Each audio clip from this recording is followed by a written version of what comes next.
These rewards are offered by private citizens and organizations, not the program producers or broadcaster.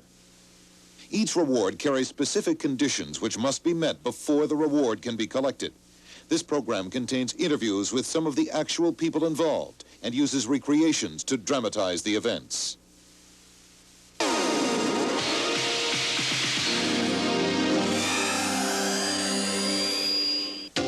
Charles Vosseler is armed and dangerous. He burned down a house and is wanted for stealing 2 small boys. He's held them captive for the last 3 years. And they're his own sons. If you have seen this man and these children, you may be entitled to a $10,000 reward. Pirates have invaded Hollywood. They're in your neighborhood video store waiting to rip you off. There's a $15,000 reward for the conviction of video pirates. Rewards totaling more than $75,000 are about to be offered on Missing Reward.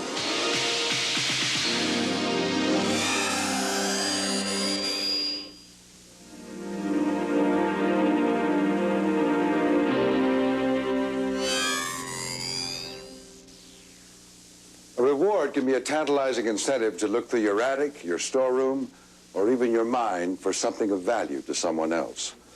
But for those offering the reward, it can mean a last hope, a final plea for help. When we return, the story of a mother desperately searching for her missing children, abducted by their own father.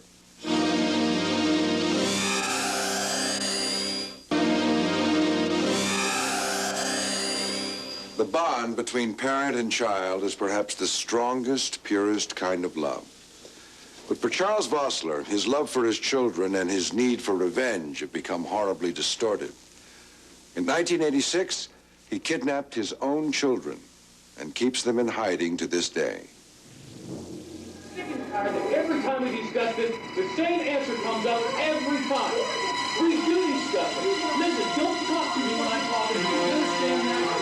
Don't put it away from me. Look at me when I'm talking to you. What's the matter with you? The matter with me? What's the matter? Hi, honey. What are you doing up? Ruth and Charles Vosseler had been married for 5 years. Their marriage had been deteriorating over the past few months. By the end of summer 1986, the couple agreed to a trial separation. Ruth was to move out of the house and live in an apartment, while Charles was to remain at the couple's home.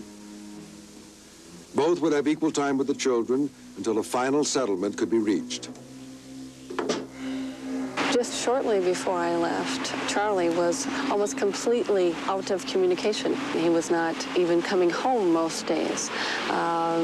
When he did come home, he didn't speak to me.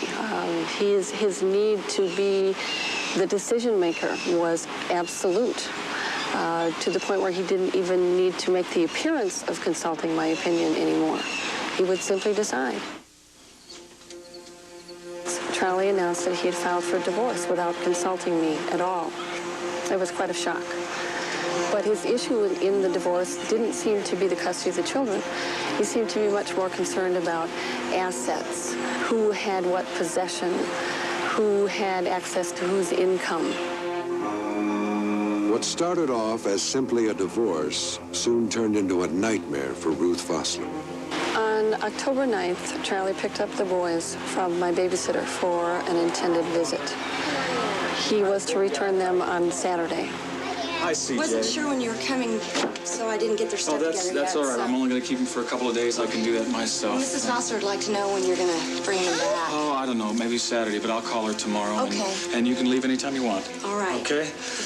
Bye, guys. See you later. Okay, thanks a lot. Okay. Bye-bye. Okay, CJ, let's go. Let's go.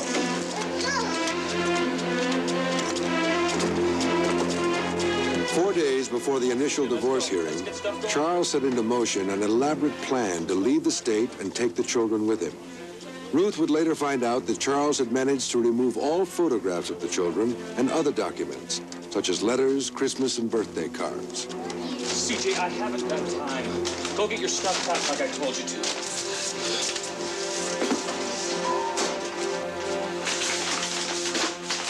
Okay, what's going on? I just spoke to Susan. What are you doing? I'm shutting down the place, Frank, okay? Everybody's got to be out of here by this afternoon. Where are you going? It's nothing, okay? I No, haven't got time yes, to it talk is something. We have people to worry about. You just can't leave. You gonna talk to me? No, I'm not. I haven't got time. Got to close down everything. Do you understand that? Everything goes now. The sale of his real estate business was only part of a meticulous plan. In order to have funds available for his departure, Charles Vosseler had systematically converted his assets to cash, assisted in large part by his parents. The morning Charles was to return the boys to Ruth, he called to say they were extending their visit. That was the last time Ruth ever heard from them. When I was unable to locate any sign of Charlie and the boys, I decided to go down to his place of business and find out from his secretary when he would return. At this point, I was very alarmed. When I got to the real estate office, it was approximately 11 o'clock in the morning when it should have been office booming. Instead, the door was locked. No one was there.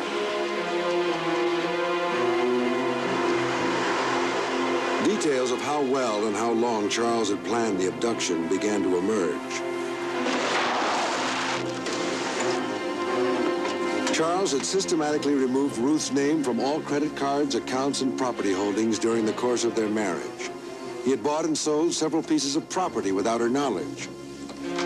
At a hearing conducted on October 17, 1986, Ruth was granted temporary custody of the children. But Charles never returned to New Hampshire. Through our investigation, we found that Charles had planned this abduction for a number of months, if not years, prior to the abduction. He's very meticulous in his planning. He sits and he's apparently sat and thought about this extensively. He's covered his bases well. In February 1987, the state of New Hampshire filed felony charges against Charles Vosseler for intentional interference of custody. By April 1987, a federal warrant was issued. The FBI began following leads from local police, as well as national and local missing children groups. But Vosseler was always a step ahead of them. Anonymous tips led to 9 different states.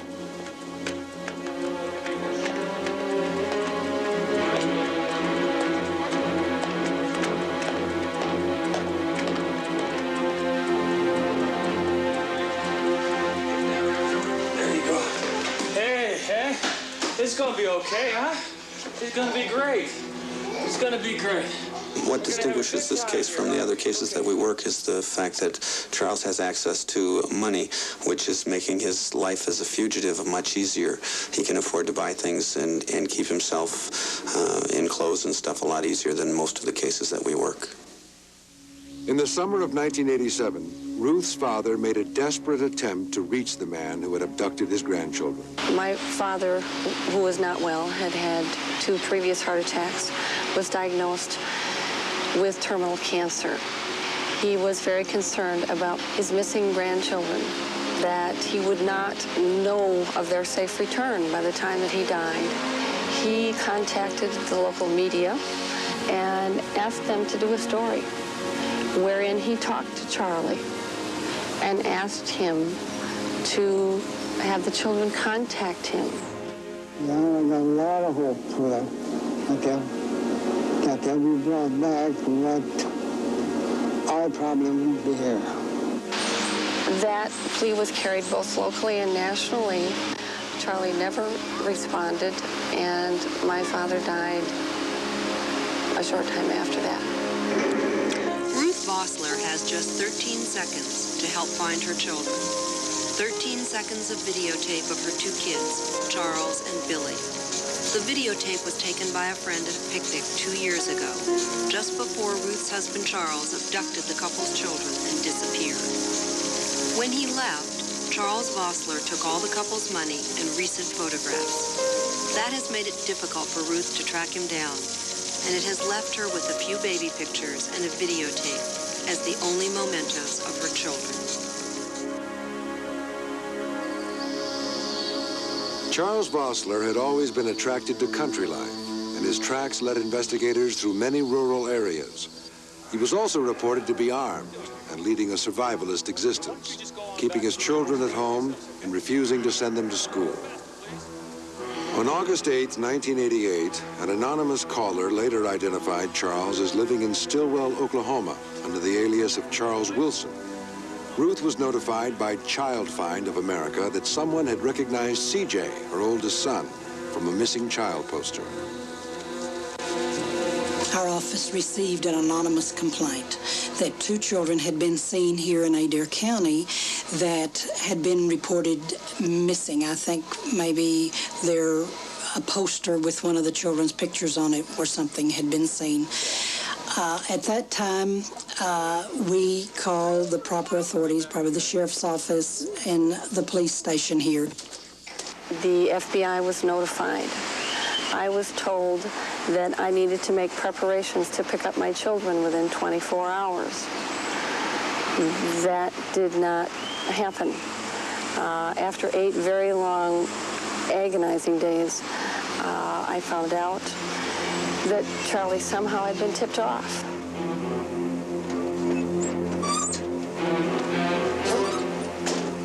The tip, in the form of a card, allegedly placed in Vosseler's post office box, warned him that the FBI was closing in on him.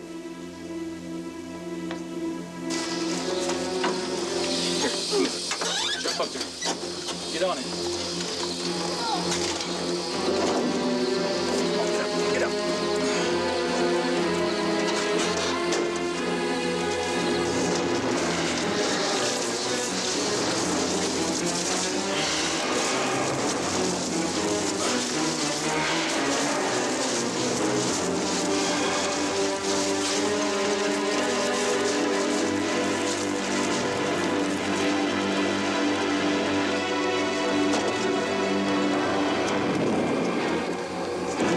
Vosseler burned his house to the ground, along with one of his vehicles.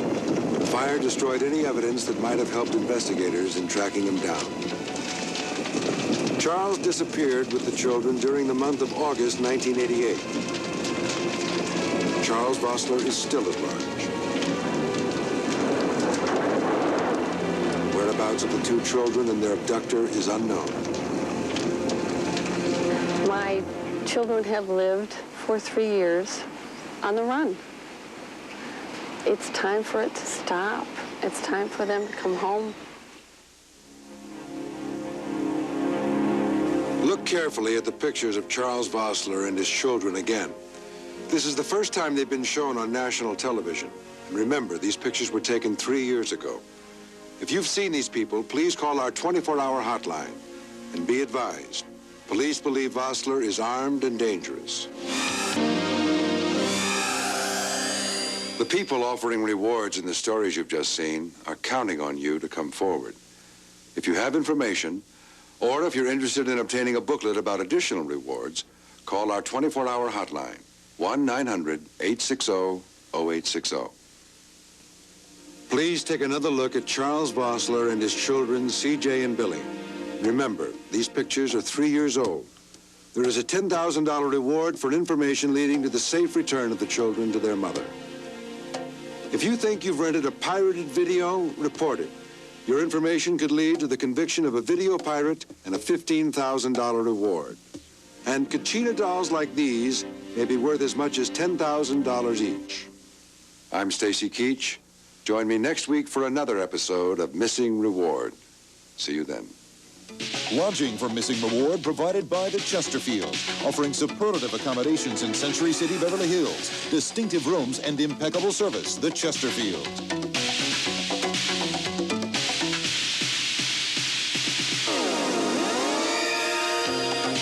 Tomorrow at noon on Fox 29, the gorillas grapple for power in battle for the planet of the apes. Then stay tuned for Roger Moore in Sherlock Holmes in New York. And at 4, William Holden stars in The Blue Knight, a super lineup tomorrow on Fox 29.